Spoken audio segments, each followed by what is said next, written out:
Norma pinned us down and Mary had grabbed us by the neck and started like strangling us. And then she had her hand here and she was getting the sand and then pouring it in my mouth, and it couldn't go in quick enough, and she was trying to stuff her fingers down, basically, to get it further down.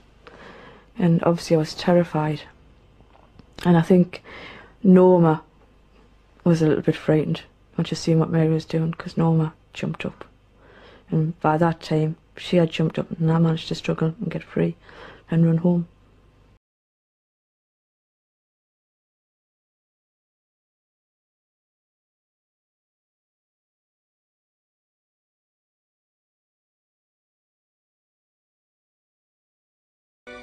Anne Rule, now a best-selling author, was a volunteer at the Crisis Clinic, a suicide helpline, when she met the attractive, charismatic young Bundy. Ted and I would work as a team. Ted was wonderful on the phone. He sounded caring. He was interested in people. I can still picture him hunched over the desk with a phone to his head. And many times we saved lives, which seems very ironic to me now. But I got the sweet Ted, and who would walk me out to my car at 2 in the morning when my shift was over, and he'd say, "Anne, please lock the doors. I don't want anything bad to happen to you on the way home." Well, I'd just been locked up with probably the most dangerous man in the western states. Never had a clue.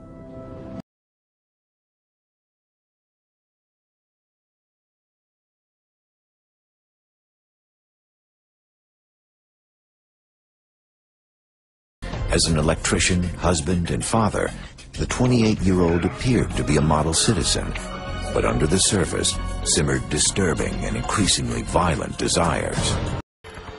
Jerome Brudos and his sick desires are taking him places he's never been before. He's now raping a woman's dead body, and then finally, at the end of that, leaving her hanging from a hook like a piece of meat.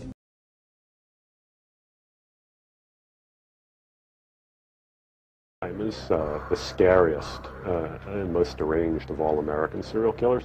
Partly, I think it was because he seemed so benign.